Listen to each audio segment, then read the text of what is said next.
What's going on, everybody? Blake Dungy here with Epoxy at Minnesota. When it comes to full flake garage floors, us as contractors have a few different options in terms of what floor scrapers we're going to use to scrape the flake. Now, why do we scrape the flake? One, we're going to collect all the excess flake because when we broadcast a refusal, there tends to be a lot of excess that's on the ground that's not adhered to the epoxy. It's just sitting on top of flake that is adhered to the epoxy. The second reason is a lot of the flake that when we broadcast actually kind of stands up within the epoxy itself. We want to make sure that we shave that down to have a nice smooth surface, because if we don't, when we apply our polyaspartic top coat, that creates a really hard coating, and anything that's sticking out or pointing up on that is going to be sharp like a razor blade. So we want to make sure we take care of that. The first floor scraper in our arsenal of tools is comprised of two components, a 14-inch drywall blade as well as a Wooster lockjaw adapter.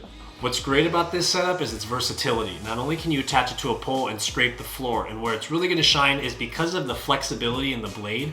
That's going to allow the blade to concave to the curvature of the concrete much better. So if you're dealing with concrete that's a little wavy, a little bit more damaged, this is going to be your go-to tool. It's going to take a little bit more time to scrape the floor, but overall the end result will be much better.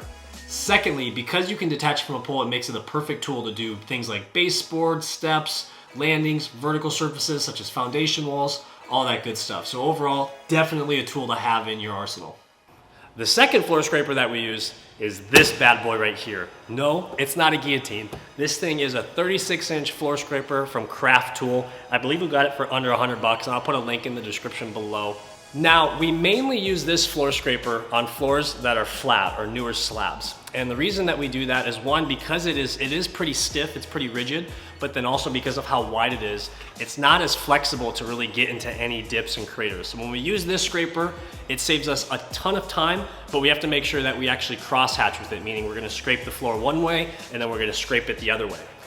Now, what's awesome about this floor scraper is how much time it saves, especially on slabs that are flat or larger commercial slabs that are usually poured with laser screeds.